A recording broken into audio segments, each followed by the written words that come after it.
Namaste and good morning, everyone. We'll start the class with the prayers.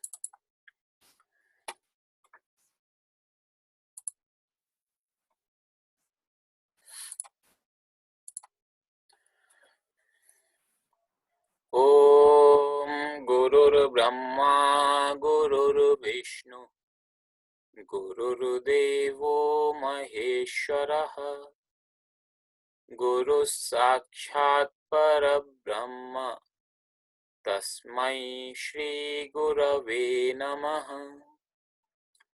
Om Sahana Bhavatu Sahanau Bhunaktu Sah Viryam Karvavahai Tejasvinavadhitamastu Ma Vidvishavahai. Om Shanti Shanti Shanti. Then Mahamrityunjaya mantra 3 times, praying for all those who are suffering because of the current conditions. Om Trayambakam Yajamahe Sugandhim Pushtivardhanam Urvarukam Iva Bandhanan Mrityormukshiyamamrutat. Om Trayambakam Yajamahe Sugandhim Pushtivardhanam Urvarukam Iva Bandhanan Mrityormukshiyamamrutat. Om Trayambakam Yajamahe Sugandhim Pushtivardhanam Urvarukam Iva Bandhanan Mrityormukshiyamamrutat. Om Shanti Shanti Shanti.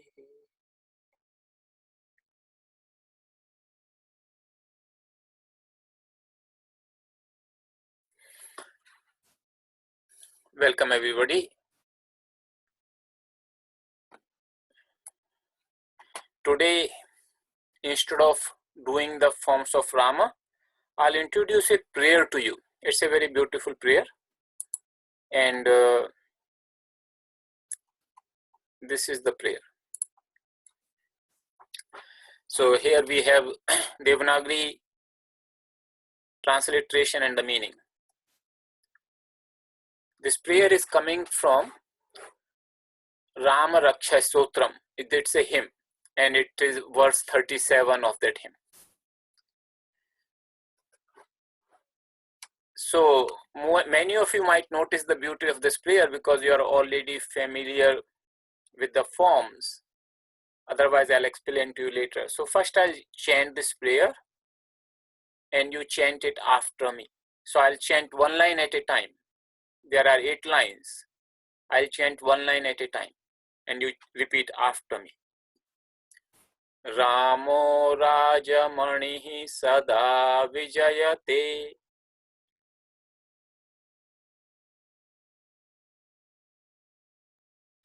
Ramam Ramesham Bhaje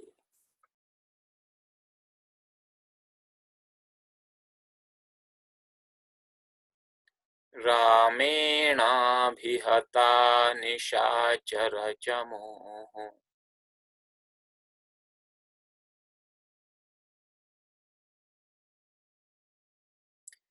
Ramaya Tasmai Namaha.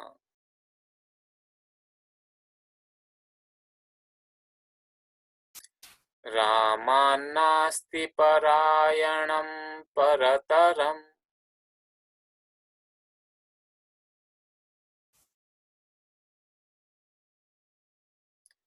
Ramasya Dasosmyaham.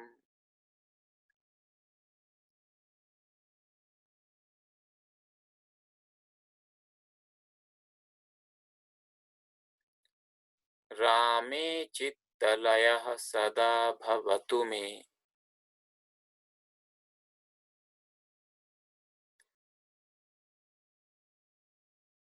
Bho Rama Mam Uddhara.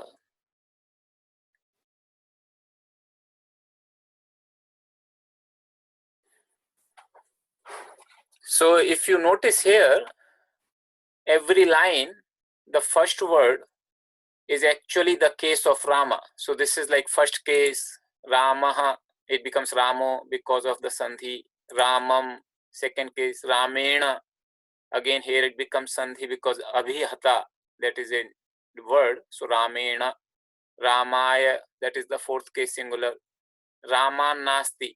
You have read this Sandhi, it's Ramat Nasti. So Ramat Nasti becomes Raman Nasti. Then Ramasya, Rame, seventh case singular, and Bho Rama. Bho is a very similar word in Sanskrit like hey. So for addressing, so here the poet has used Bho. It's equivalent to hey, like we have been studying Hey Rama. So this is the prayer where the poet has employed all the cases of word Rama as the first word of the prayer lines. It's a very beautiful prayer, very famous in India. Many people know that by heart.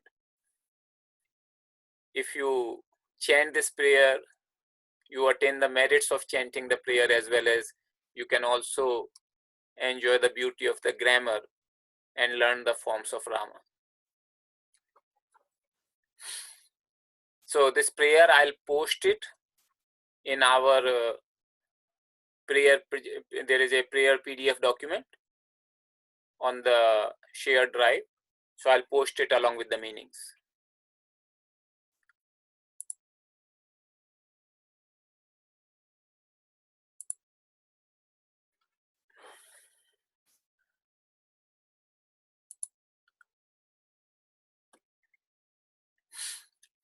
So this is the final week of our classes.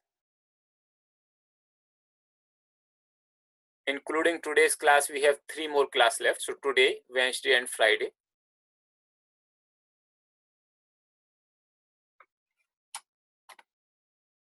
And many people have been asking about the level 2 class. I won't call it advanced because we are still going to be discussing a lot of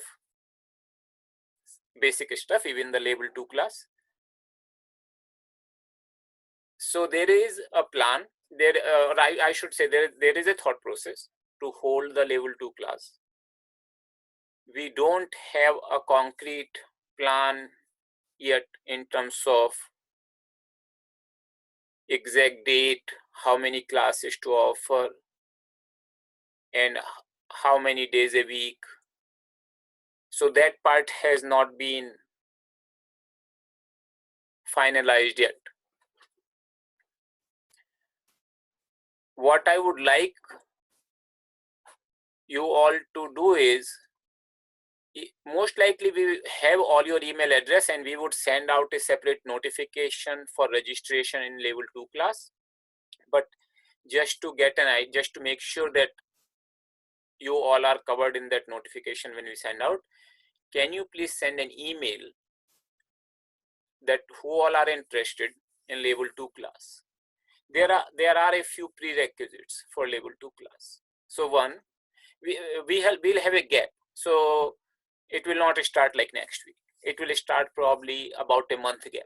So right now, as I said, the date is not yet finalized, but it would be probably about a month gap, so that you will have enough opportunities to catch up in case you have been a little bit behind because of other responsibilities. You will have the opportunities to catch up, to revise, to understand the concepts a little bit more fully, and come up with any questions. You can still send your questions and we will try to answer those questions. So there would be some gap, but the requirements for the level 2 class would be, one, you must have completed all the exercises from this class, from level 1 class, and two, that Devanagari, we would be taking it primarily in Devanagari. So if there is any difficult shapes in Devanagari. For example, if you come here and you find it difficult, of course, I would be happy to put that in the equivalent Roman transliteration. So the idea is not necessarily to make you go through very difficult Devanagari shapes. Idea is that we will have like basic script. So basic script, like in this course, we chose to have the basic script as Roman, IAST, what we call. In the level 2 course, our basic script would be Devanagari, and we would use wherever there is a need to use the IAST, we would use IAST, because IAST, I'm assuming all of you would know. Devanagari would be the script, basic script for the level 2 course. For one of the reasons why we have to be also particular about Devanagari, because most of the books and the material, they are available in Devanagari only. So this month also would give you an opportunity to get yourself familiar with Devanagari, those who may not be very familiar yet. I have already shared with you the sites and the book with which you can practice Devanagari. Again, if you are not very comfortable in writing Devanagari, that's okay. You can use the computer to type Devanagari. It is the reading part that you should be able to read Devanagari. And as I said, if some shapes which are difficult, this is we call consonant conjunct. So when more than one consonant come together, in Devanagari, those consonants are combined into a single shape, and that can create, that can pose challenges to some people to learn Devanagari. So if you are finding it a little difficult, then don't worry too much about it. As I said, wherever there are difficult shapes, I would be happy to write the equivalent, and slowly you can pick up. But just remember, because the books are going to be in Devanagari, the study material, you should get a fairly comfortable feeling. It doesn't have to be an expert level. Like even if you don't know how to write, it's okay. Reading is fine. You can use computer to write. If you do not know all the consonant conjunct shapes, I can put the English equivalent. So it's not like a requirement that it should hinder you, but just because of the nature of the language and the material availability, we would take Devanagari as the base language for level 2 course. Now regarding the exercises, I know that many of you are actually, so when you are sending us the emails regarding your interest in level 2 class, please do mention your name, the country of residence, and I'm thinking of keeping it 2 days instead of 3 days a week. So which 2 days would be better for you? Like it could be Monday or Thursday, Monday and Thursday, Tuesday and Friday, so that we'll have an idea that majority of the people are comfortable with what is scheduled. And we are planning to have about a month's gap. So please send this preference, and we would have a separate registration form coming out as an email. Out of these 2 classes, one I'm thinking to have a scripture whereby we would study a particular scripture in a very systematic manner. So you see how the principles of Sanskrit language we have studied so far are applied to the scripture, reading of a scripture, reading of a text. And the second class would be purely grammar class, purely Sanskrit grammar class. So both theory and application would go hand in hand. Scripture class would be open to all, even those, so there will be no prerequisite. Even if people have not attended the level 1 class, it's okay. But level 2 class, which will be the purely grammar class, would have this prerequisite. So this some information I wanted to share with, because there were a lot of requests and questions regarding level 2 class. There has been also some questions related to this material which we are actually putting together on the site, whether it would be available after this course. Yes, it would be available. I do not know till when.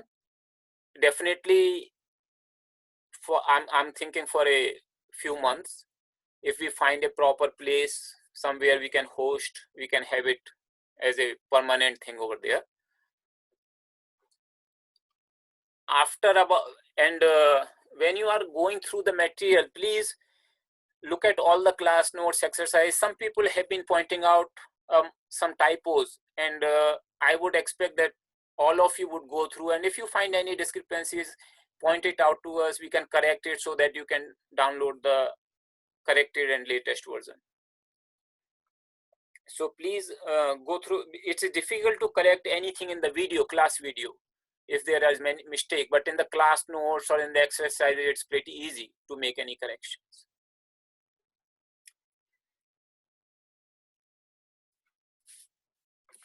And I know that right now it's about 140 participants who are attending, 141 actually, which is a pretty amazing thing, considering that Sanskrit is not a casual study.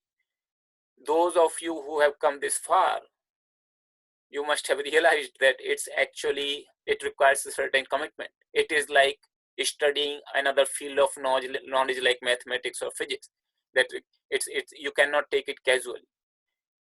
And I really appreciate and admire your commitment and efforts actually to have come this far, because many people have interest in learning Sanskrit, and particularly when I go meet many people in different Kriya centers or otherwise also, many people express an interest in learning Sanskrit, but it's the commitment and the time required for it.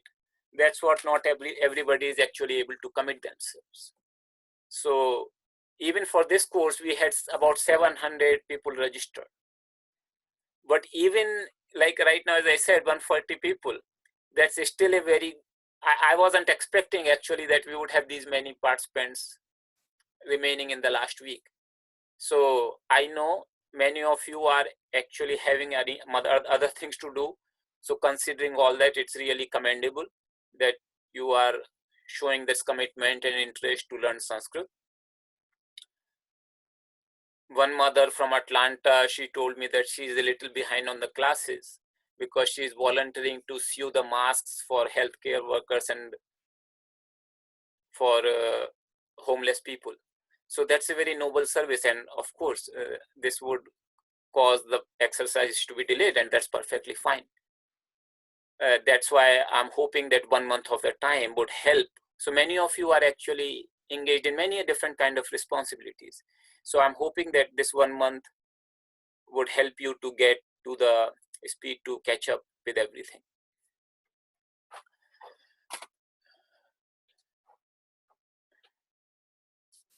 Now in this week, as I said, this is the last week, I would focus on revision of the existing topics, what we did. So review of the existing topics. And also I'll give you an overview of some new topics. We will not go into too much details of the new topics, but what I want you to get introduced some topics to you so that you can actually study on your own some of those topics later from the textbooks. We would discuss those topics in more detail in level 2 class. But nevertheless, I wanted to, so if you feel like you do not understand everything, what is happening in the class, just be aware that many of the topics I will not be going into too much detail.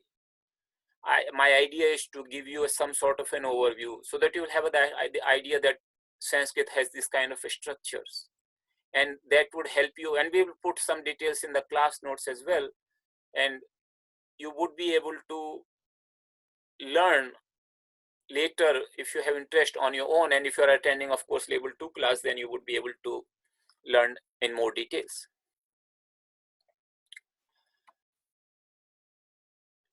So let me go back to our topics.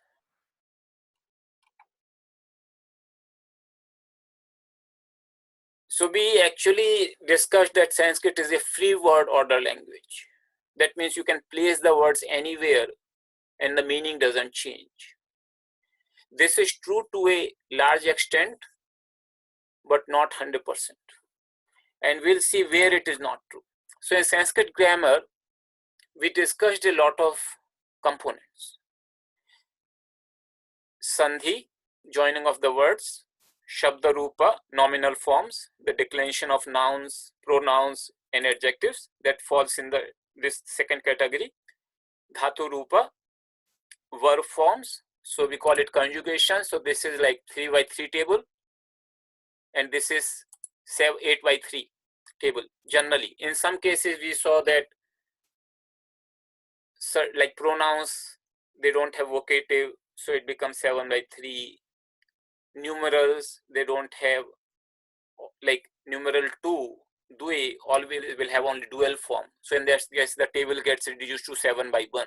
But by default, there is a table of 8 by 3 in nominal forms.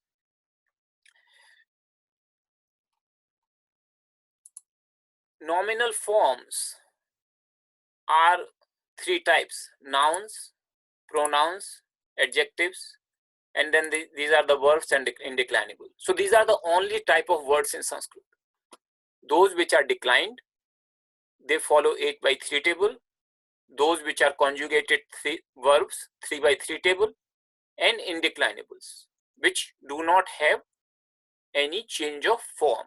Whatever form is there, that would remain the same no matter whether you are using it for plural, singular, whichever case it is, whichever number it is, whichever person it is, that form does not change.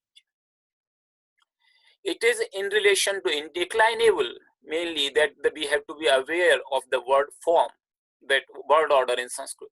So nominal forms and verbal forms, they are more flexible to keep anywhere in the sentence. Where the indeclinables come, they should be placed more or less in proper place. So that's about just a general idea. Different indeclinable, like we discussed, cha for and, va for or. We discussed last time, if you remember.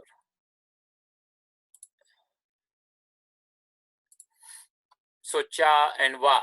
So cha should come and va also should come towards the end or after every word it repeats.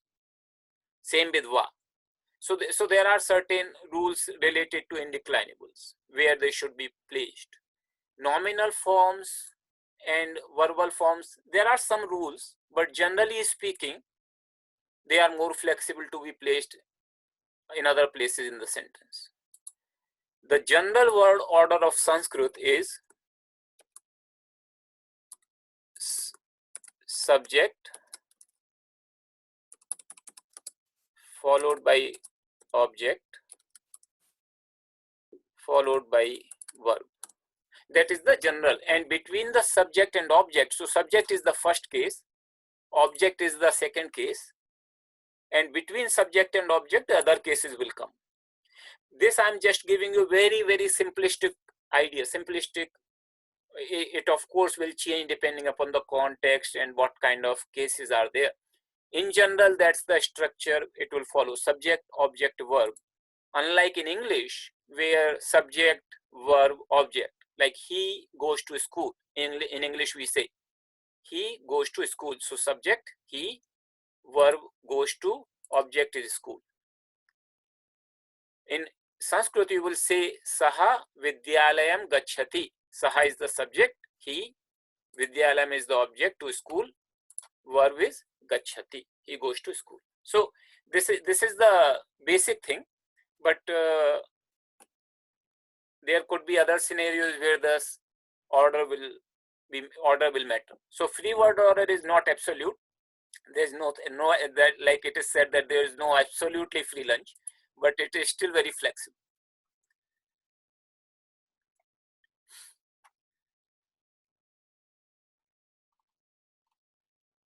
So in this course, what we covered Sandhi, Shabdarupa and Dhaturupa in some detail. We did not cover these topics. Sandhi is the joining of two words. So if you look at two words, in what sense two words can come together?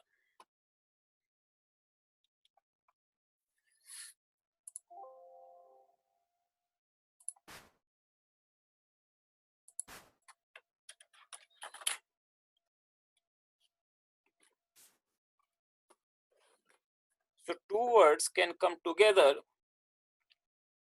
like, sorry,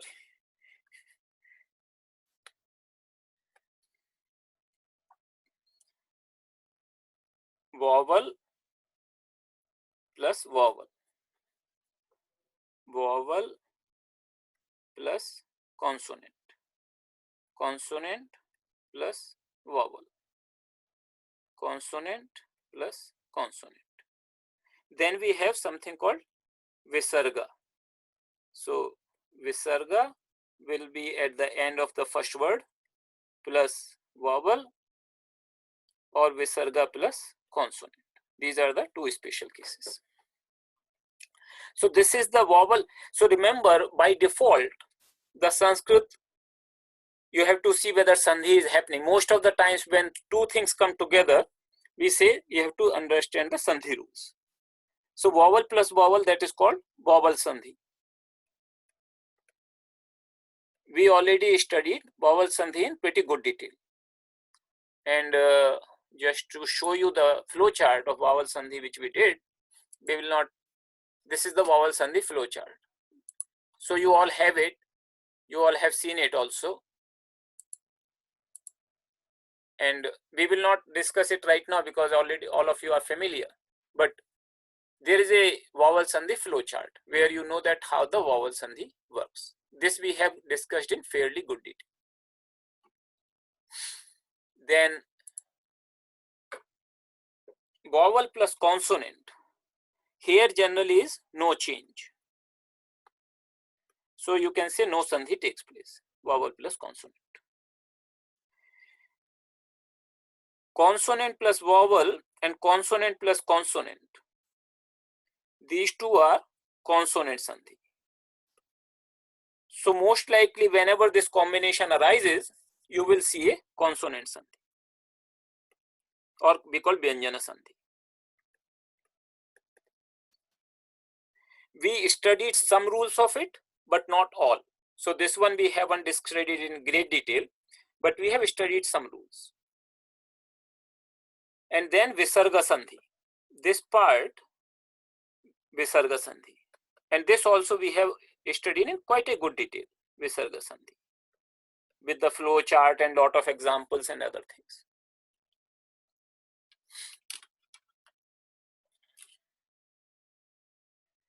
Now if you look at just this sandhi part, and we have had a lot of exercises and we saw how does it look in Bhagavad Gita, that we can see the words coming together or getting split. So we did a lot of exercises separately, and we also did a lot of exercises from Bhagavad Gita. If you look at in general, just in terms of rules of sandhi, we may have only studied 20% of the rules, maybe. If you look at the total number of rules Panini gives for sandhi, we might have studied actually less than 20%. If you just look at the total number of rules which are available in sandhi. But, and this is the beauty of the Sanskrit structure and our beginner's course, we have covered more than 90% of the words actually. So if you look at Gita and you see, say for example, 2000 sandhis taking place in Gita, out of that, my confidence level is that whatever we have studied, you would be comfortable with 90% plus of the words in understanding how the sandhis work. So all those other like 80% of the rules, they are really handling a lot of cases which are not so common. They are important when they arise. We have to know, and some of those rules we will be studying in level 2 classes. So this was sandhi. So you should feel quite good in sandhi that more than 90% of the words, wherever the sandhi is occurring, you would be quite comfortable with so far whatever sandhi rules we have studied.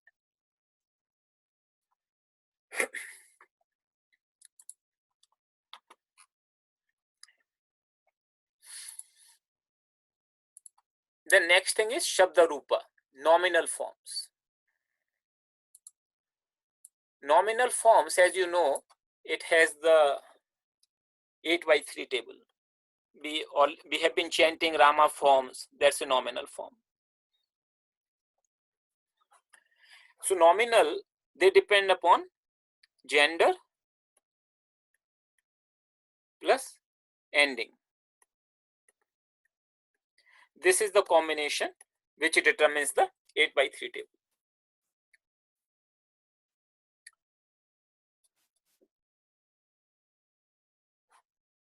Nominals consists of, as you know, the nouns, pronouns, and adjectives.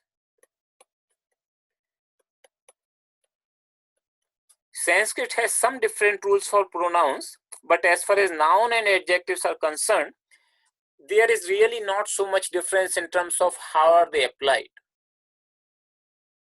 The tables look very similar, the declensions look very similar.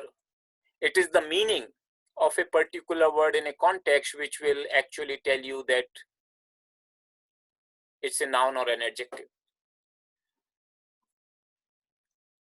And adjective and noun, they always have to match each other in terms of gender, case, and number.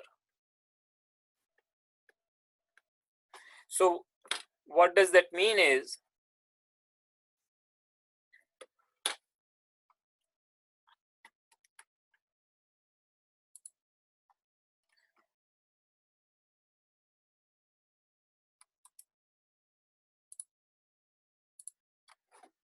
say for example, if I say, I'll just use this, our Ramaha Gacchati.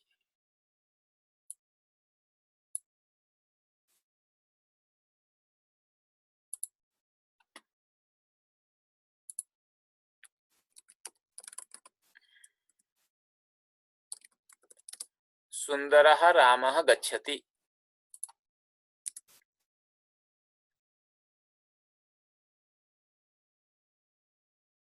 But if I have to use the Rama is in the nominative singular, so Sundara, which means beautiful, also would happen in the nominative singular.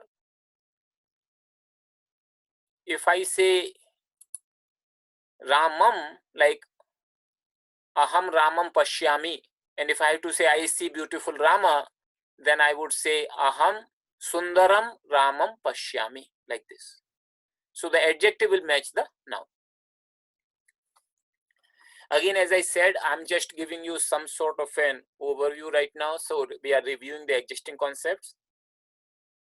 We may not be able to right now to practice a lot, but just to give you an idea that adjectives and nouns, they match each other. We'll see some of those examples later on. So in case, number, and gender, they should match. For the pronouns, there are three first person pronoun,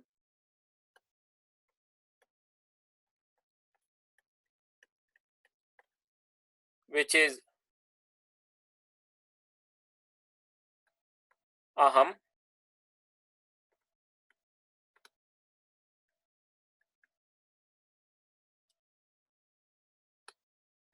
aham. Aham means I. That is the only first person pronoun. There is no other first person pronoun in Sanskrit. And we saw that pronouns also have the table. So it also has that 7/3 vocative does not apply for pronouns. So 7/3 table. Second person pronoun is only also one word only, Tvam.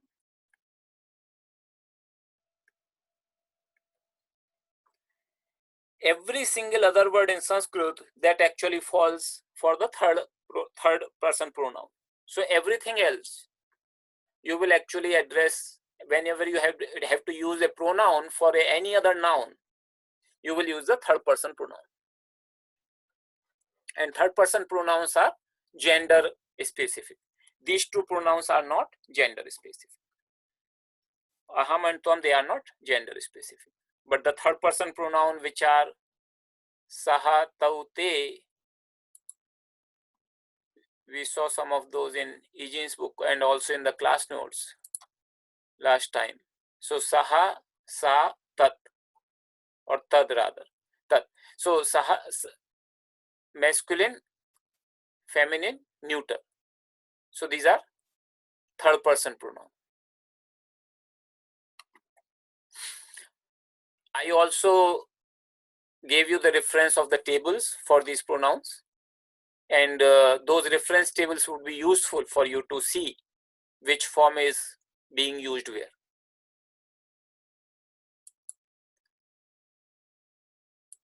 In the case of third person pronouns,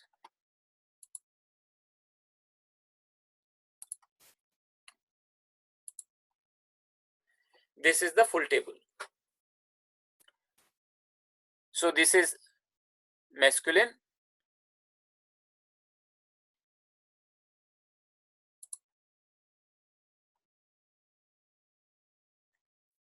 this is feminine in the purple, and bluish is the neuter.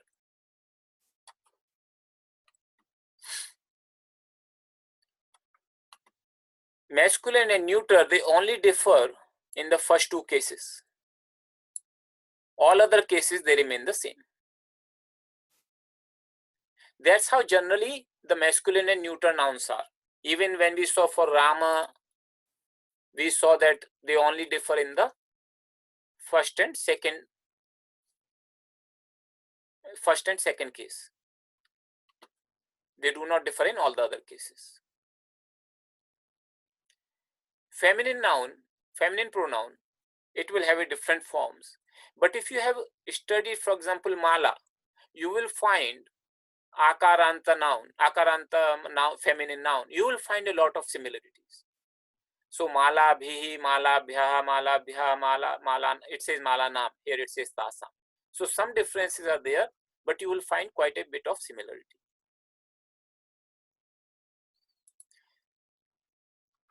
Now, when I was studying English in my childhood, I was always trying to study the English by word meaning perspective. So this means this is the word why, like how do you normally try to learn a language, new language?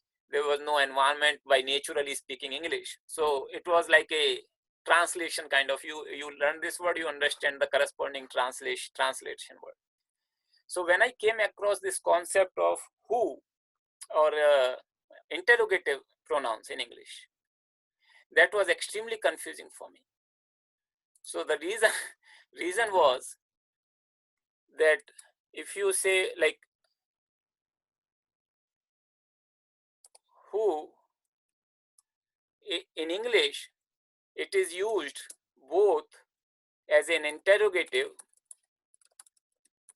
and a relative pronoun. We say one who.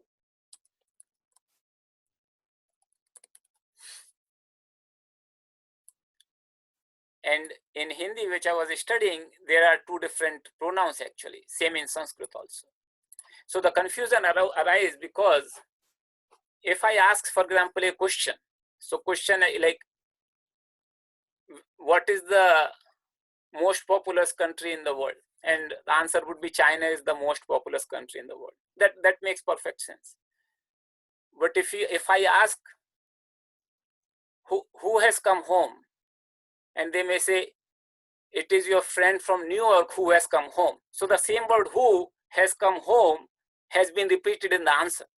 The question itself has been repeated in the answer. Though many of you who have not gone through that kind of problem will not understand that this could cause a tremendous amount of confusion actually for somebody who is trying to learn from. So it's not a problem of like English language or Hindi language, it is that translation aspect that we try to learn word by word translation, and no two languages can actually fit in that model, that you can have a word for word translation. So the reason why I gave you this thing, that in Sanskrit, interrogative and relative pronoun, they are actually different pronouns. So that confusion will not be there. So this is, in Sanskrit, this is called yat, one who, that is a relative pronoun. And interrogative pronoun is kim, who.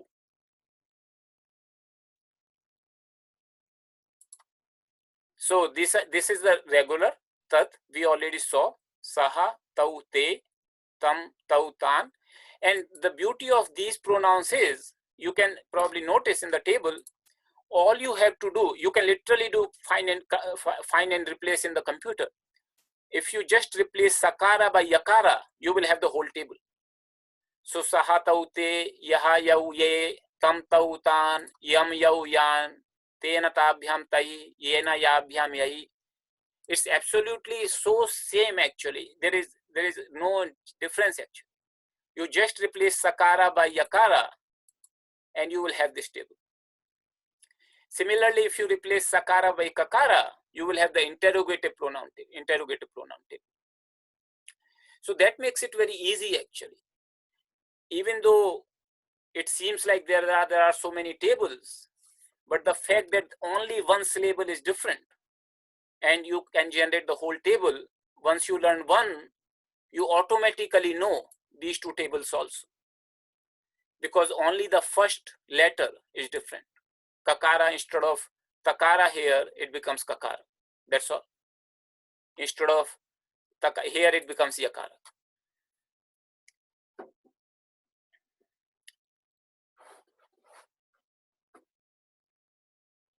So in Sanskrit, the way you will make relative pronoun, relative sense, so you will have a relative clause that will be used with the relative pronoun. So if you say something like,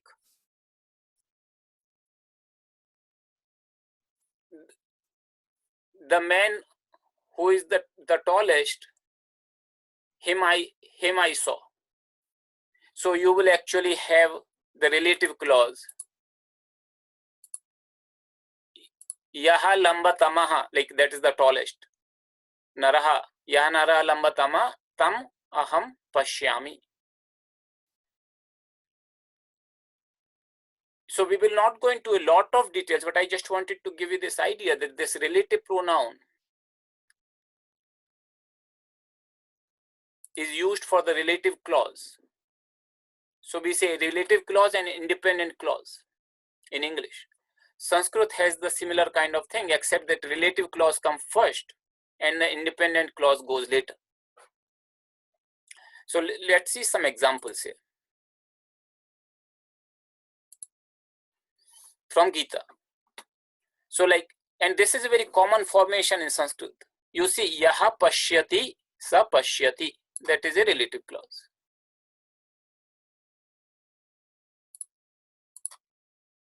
I can use a different color. Yaha pashyati sa pashyati.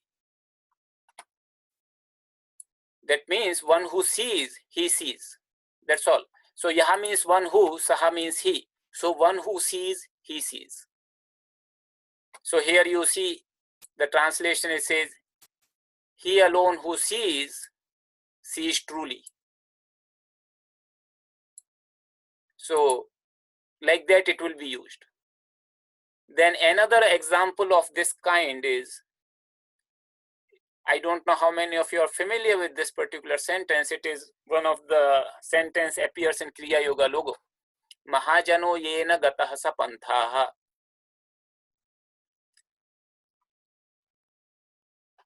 So yena, by which, third case. If you remember, yena, by which, gataha. So Mahajana yena gataha, the path by which the great people have gone, that is the path. Sa panthaha, pantha is path. Actually the word path in Sanskrit has come, path in English has come from Sanskrit only, patha. That is the path. So here if you look at the relative clause pronoun and the independent clause pronoun, they don't have to have the same case, but they have to have the same number. Like if I'm saying yena, that is the singular number, I have to use saha, which is also a singular number. It is the singular number here, saha. Singular number.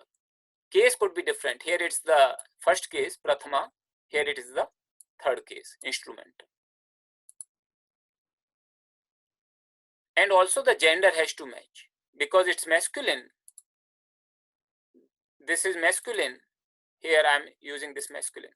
So remember, the same table would be there for the feminine and neuter, and they will also follow the same rule, that if you know the table for tad, for feminine, you can just replace the first letter and you will get the tables for feminine yat and feminine kim. So that's actually one example you see. Yena gataha sapantha. Sometimes the pronoun, relative pronoun, will not be explicitly mentioned. So like this prayer which we chant every morning at the start of our class. Tasmai Shri Gurave Namaha. If you look at in our table here, Tasmai, that is the fourth case. Tasmai means to that Guru, Shri Gurave, to that Guru, salutations. Salutations unto that Guru. So which Guru? So here it should be ideally, if it were writing a text, I mean, if it would have been written without omitting any letters, it should have been Yaha Guruhu Brahma. So Yaha Guruhu Vishnuhu, Yaha Guruhu Devaha Maheshwaraha, Yaha Guruhu Sakshat Parabrahma, Tasmai Shri Gurave Namah. Like that it should have been. But that relative pronoun clause here is assumed that it is there. So the meaning would be the Guru who is Brahma, the Guru who is Vishnu, the Guru who is Maheshwara, to that Guru I bow, or to that Guru salutations and to that Guru. So this formation is very common when you will see the combination of Yaha and Saha. So as you can see, the tables are very similar. If you make yourself familiar with just this table, and then you automatically can correlate which case, if it is from a relative pronoun or from an interrogative pronoun, which case, which number it is, because the tables are identical in all the respects except the first letter.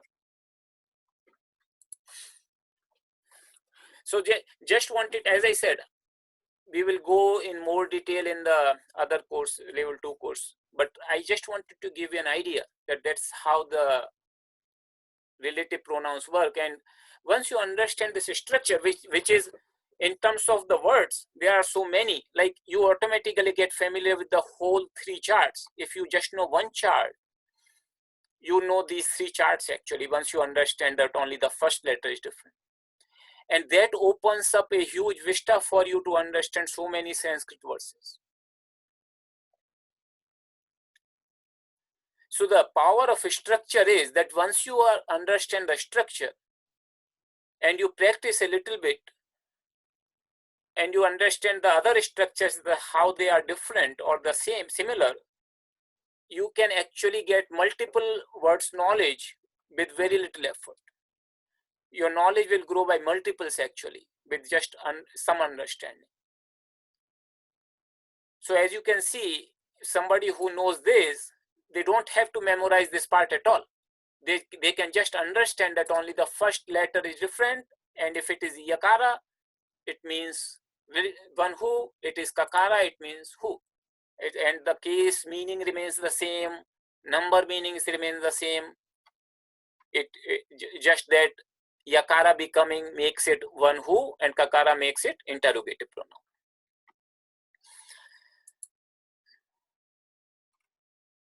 So let me just see the questions. Apparently there are a lot of chat questions are there. So there one question is, Swamiji, why is it not second case but fourth case to the Guru? So that's a good question actually. Here it is fourth case, Shri Gurave. Tasmai and Shri Gurave both are fourth case. Remember here Tasmai is also working as an adjective to this noun. So that's why they have to match in case and number. Namaha, it is the particle Namaha which takes the fourth case. It's an indeclinable word. If it were the word like Aham Namami, like I would say I bow, then it would have come in the second case. The question is it the same for feminine and neuter? Only one letter changes? Yes, that is true. Also for feminine and neuter, the same logic applies. So if you have the feminine table here, which is here in the sheet 1, this one, feminine table, saha, sa, te, ta, you will just say ya, ye, ya. Same logic. And same for the neuter. Same logic applies actually.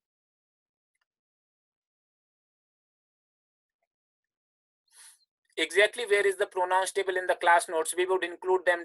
We included some in the last class notes. I hope you are reading those class notes. It seems like you are not, otherwise you wouldn't ask the question. The ones which we are covering today, that we would include, as well as we will. I'll also put out a separate file, but we will include in the class notes. The question is the purple chart feminine? Yes, here it's there. Feminine, I have written here. Purple chart feminine.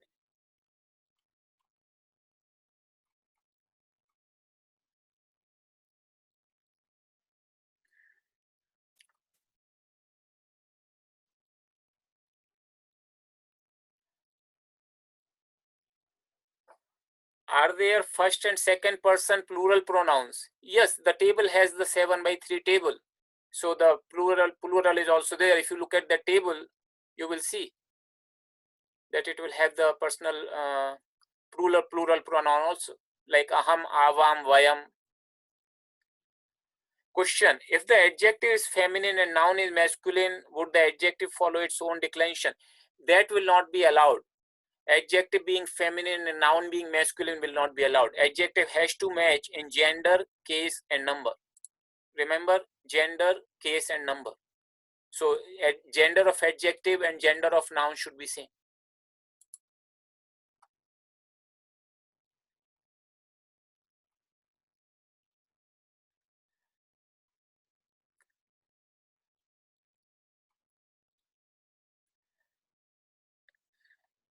Question: Swamiji, please let us know the textbook for next class early. Some of us like physical books in hand rather than PDF books. It takes additional time to get book shipped. Yes, so I'm still working out on the detail. I would definitely recommend you that you get this physical volumes of Egenes books. We would we will definitely take the second volume as one of the textbook, but most likely another textbook would be there, and that I'm still working out. I would let you know in advance the textbook.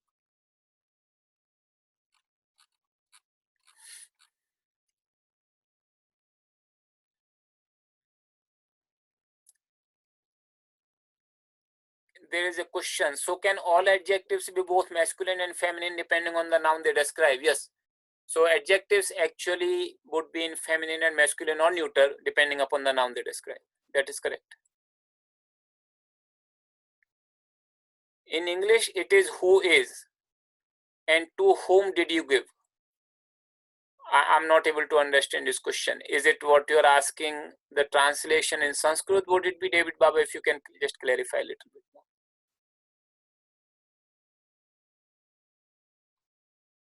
Can you please explain Tasmai Shri Gurave Namaha again? Why fourth case for nouns and why not Namami? That's how the verse is. Namaha is a word, means salutations unto. So salutations unto the Guru. That's how the word is here. The word is not Namami. If another prayer could be having the word Namami, Pranamami Gurum, then it would have been in the second case. If another, you could find many prayers where the word Namami would be there, then it would be using the second case.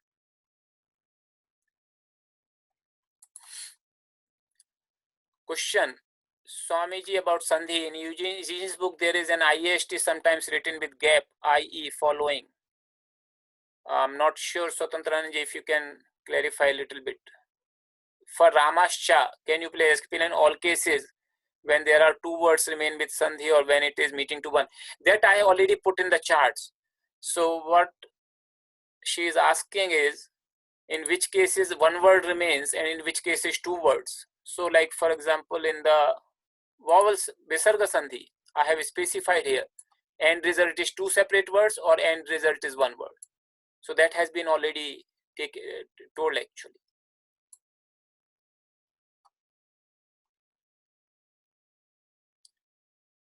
Okay, so with this, today, as we did not go into too much details of these topics, I will not give the class exercise based upon this, but I will actually give you a little bit of a class exercise based on the same verses, and we'll discuss those. We'll discuss these things later, but let me just show you the exercise actually.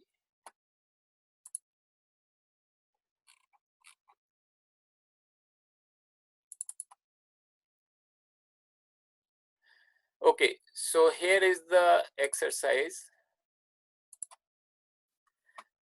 Okay, what is this exercise is, in the following Gita verses, split the highlighted word. So this is a Sandhi.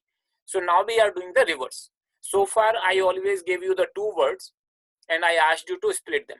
To combine them. Now this is already in Gita. These are the Gita verses. And I have given you the meaning. It might help you a little bit to figure out how the actual words are. But give it a try. It may not be perfect, and we will discuss the solution right after the break. But try to split the words which are highlighted, only those words which are highlighted, and also pay the attention to the relative clause feature. You don't have to mention it, but just to pay the, like you see yaha and saha. So, and I have also put the meaning so that you can kind of correlate that how the relative clause is working in these cases. So all these three examples I have chosen where the relative clause is there, and I'll discuss that part again after the break. So right now it is 9:56. We'll meet maybe in 12 minutes, 10:08. So this is your class exercise. Welcome back, everybody.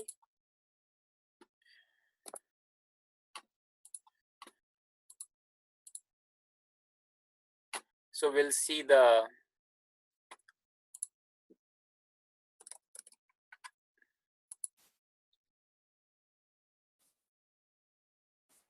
we'll discuss these solutions right now.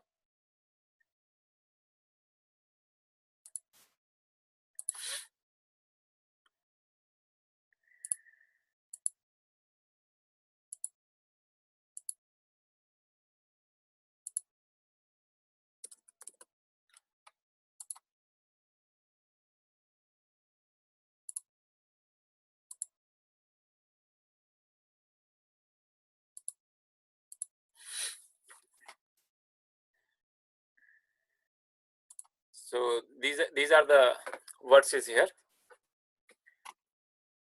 So Brahmanya Adhaya. So this would be basically Jnana Sandhi. I'll just copy this word again.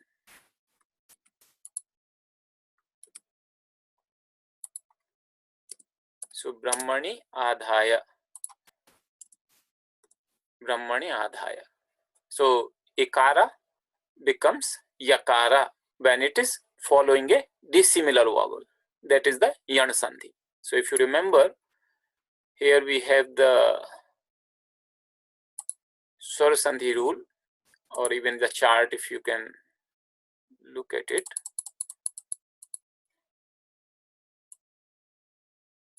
Jnana Sandhi, when first vowel is Ikara, Ukara or Rukara, and it is following a dissimilar vowel. F similar to S? No. So that is Jnana Sandhi. We already have learned it.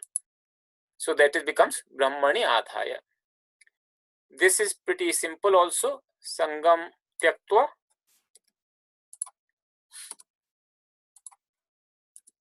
And this be just simply Makara. And Makara when it follows anything else, when it is followed by any consonant, then it becomes Anuswara. And they remain two separate words. Sangam Tyaktva. If you look at the meaning, Yaha Karoti, one who does. Yaha Karoti, Saha Papena Na Lipyate. He does not, he remains untouched. He does not get smeared. Lipyate would be, literal meaning would be smeared. He by the sin. he remains untouched by the sin. So one he who acts offering all actions to God, he remains untouched by the sin. So this is the relative clause where you see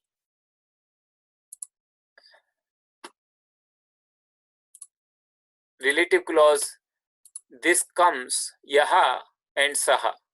Yaha and saha. So the relative and independent clause. So yaha karoti, saha nalipyate.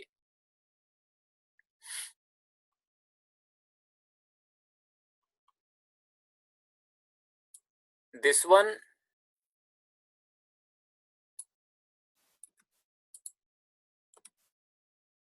one is also pretty straightforward.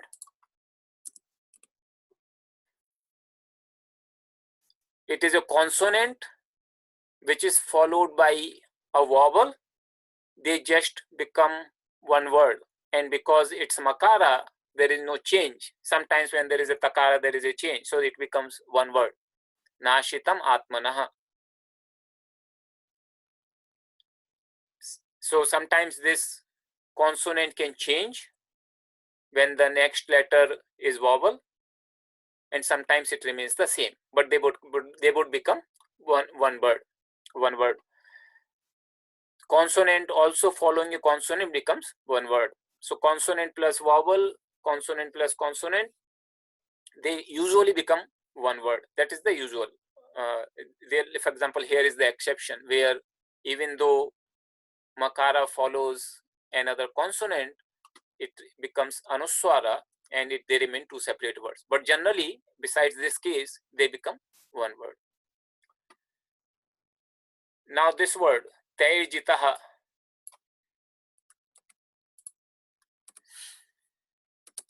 So here, if you look at the clue, is actually this refa, and we have studied in the Visarga Sandhi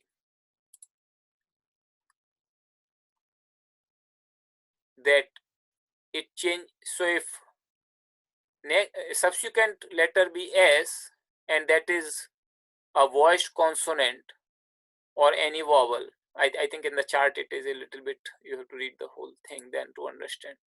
But here, if you look at the rule here, if Visarga changes to Refa, if it is preceded by any vowel except Akara or Akara and followed by a vowel or a voiced consonant. So it is preceded by, it becomes Refa because it's preceded by Ikara, which is not Akara or Akara, and Jakara here, Terjitaha, that is a voiced consonant. So this will become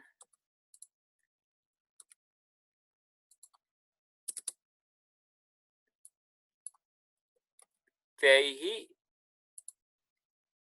Jitaha. Tahi Jitaha. So Tahi, as you can see, it is the third case plural of masculine Tad. And Jitaha is another word. So Tahi Jitaha. Tahi, it becomes Tair Jitaha. So it is a Visarga Sandhi case. Sargo Yesham. It is a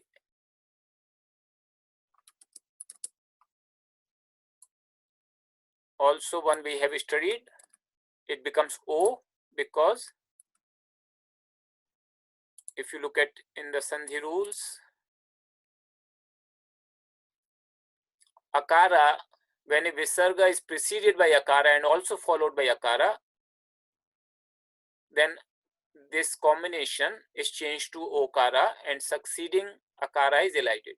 But if it is followed by a voiced consonant, then the sequence is changed to O and the result is two separate words. So here it is two separate words, Sargo Yesham, and Yakara is a voiced consonant. So this clearly is a indication for us that it is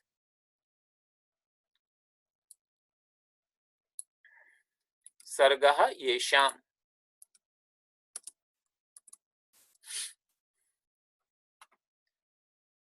Sthitam manaha. This is the same as the previous one.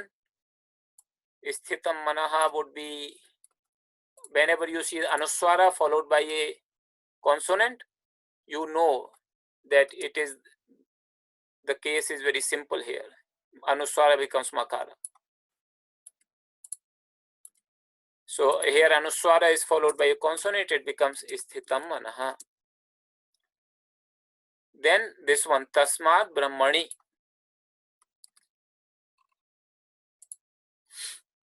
So here actually it should have been one word. It should have been like this. In our Gita book, I have made some concession, so to speak, for the ease in pronunciation without disturbing the meaning.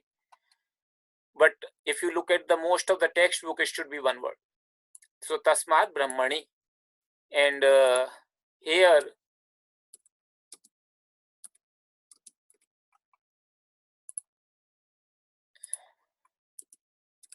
it should be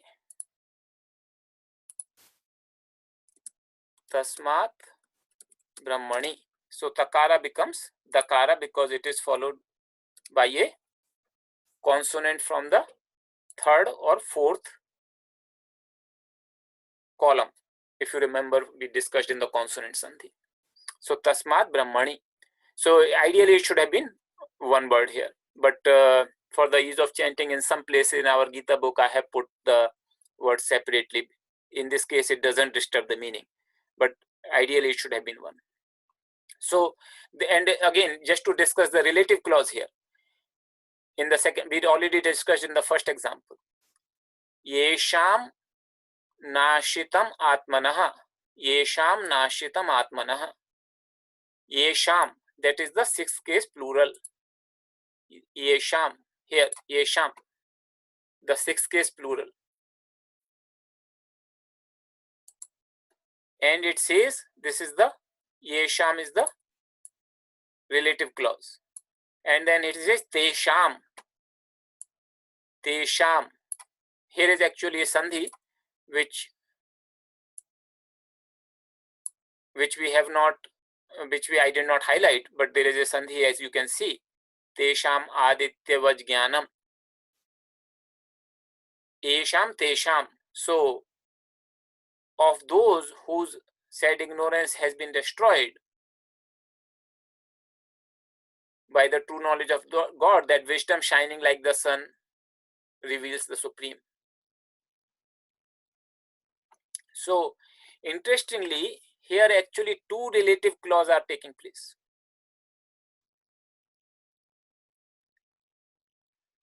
And I'll tell you. So one I told you, Yesham and Tesham. So let me highlight them.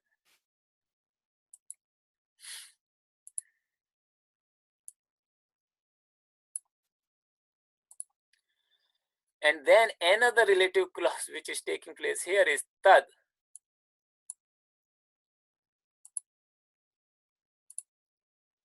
And yeah,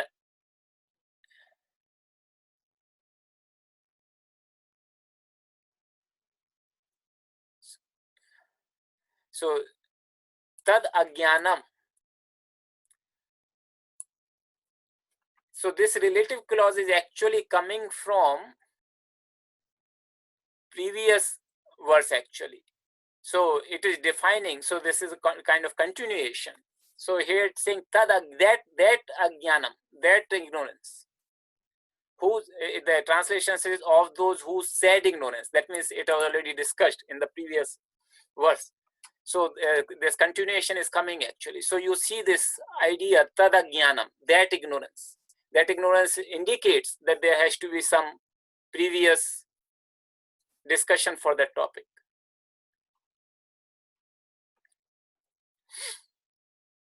Here if you look at Yesham, again the relative clause, and Tehi, this is the independent clause. So the case don't have to be the same, but the gender and the number have to be the same. So yesham is the plural. Yesham is the plural, and tehi is also plural. Tehi yesham. This tehi yesham. And they are having the same gender, masculine. But the case could be different in the independent relative clause. So this is what it says. By those whose mind is established in unity. The mortal plane is conquered by those whose mind is established in unity. So you will find a lot of examples in Gita of this relative and independent clause using these pronouns, in relative pronoun and normal tat pronouns. So just wanted to give an idea that this concept of the relative and independent clause in Sanskrit. So if you look at just from an overview perspective, what all we have covered so far in the nouns. So we have covered, actually, if you look at,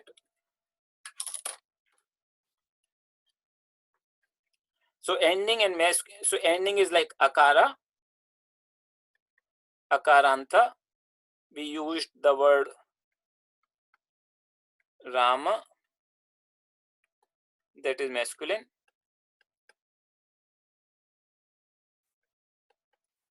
We have the Vana,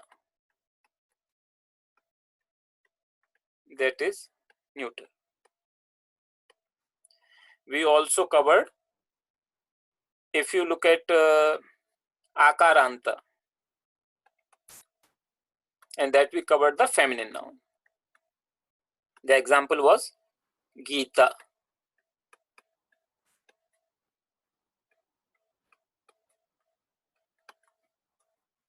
Then we used the Ikaranta noun. And here we covered both masculine and feminine. Masculine example was Hari.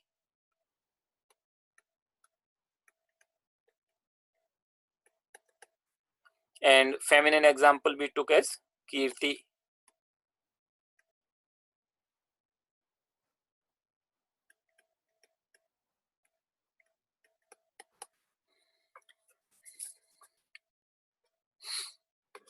Then we also saw the Ikaranta. And here we took the feminine noun Nari.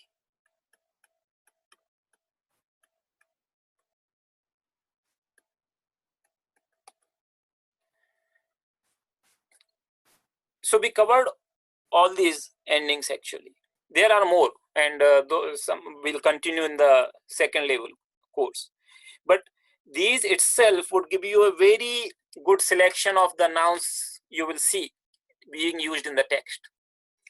There is also Ukaranta, which is in the Ukaranta ending, that is very similar to Ikaranta ending.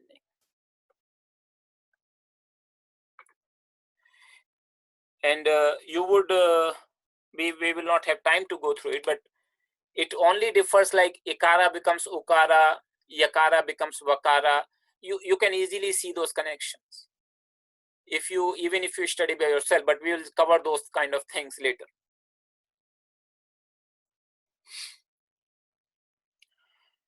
We also did a number of pronouns. So we did we already discussed the pronouns we did here.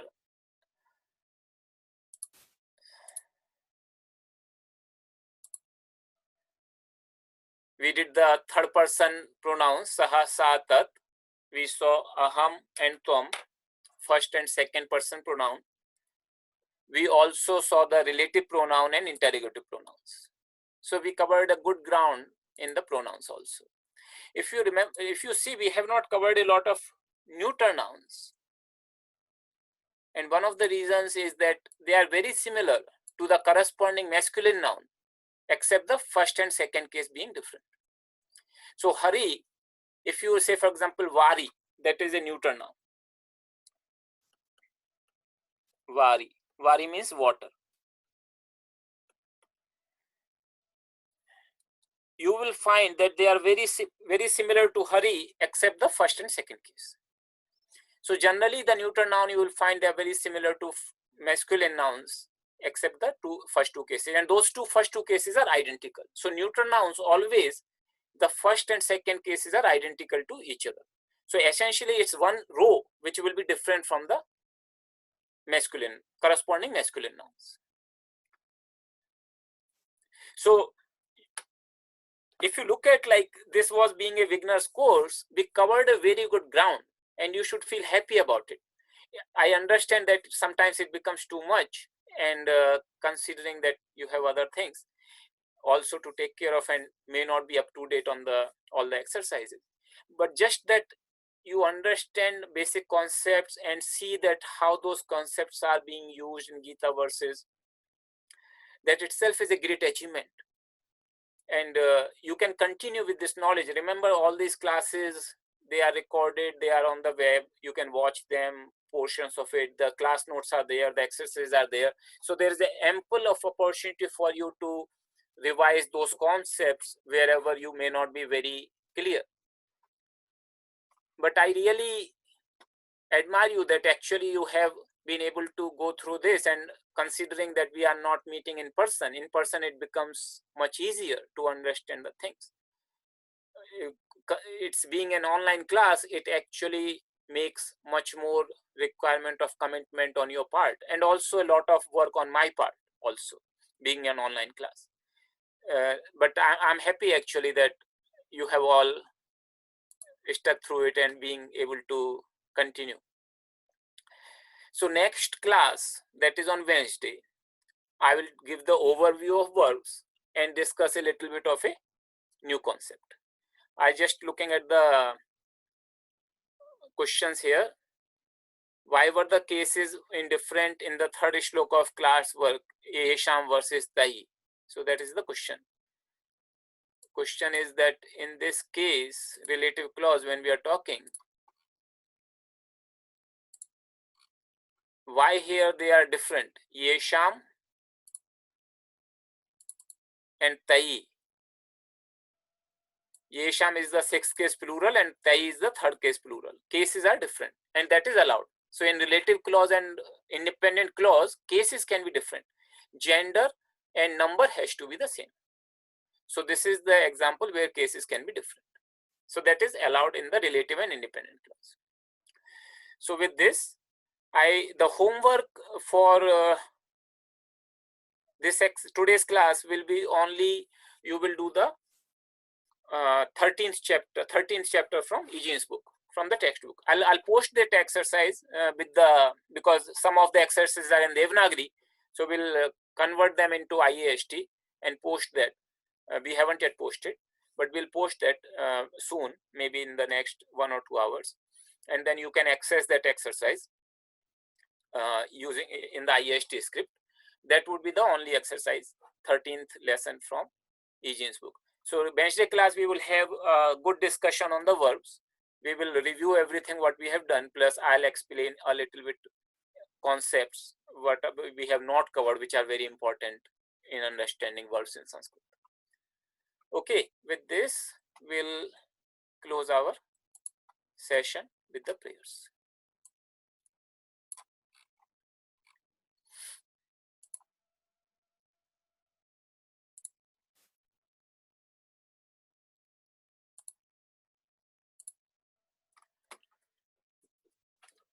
Sarve bhavantu sukhinah, sarve santu niramayaha, sarve bhadrani pashyantu, ma kaschid dukkha bhag bhavet.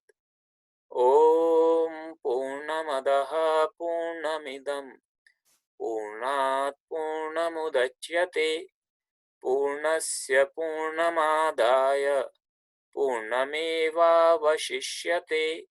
Om Shanti Shanti Shanti. Thank you, everybody.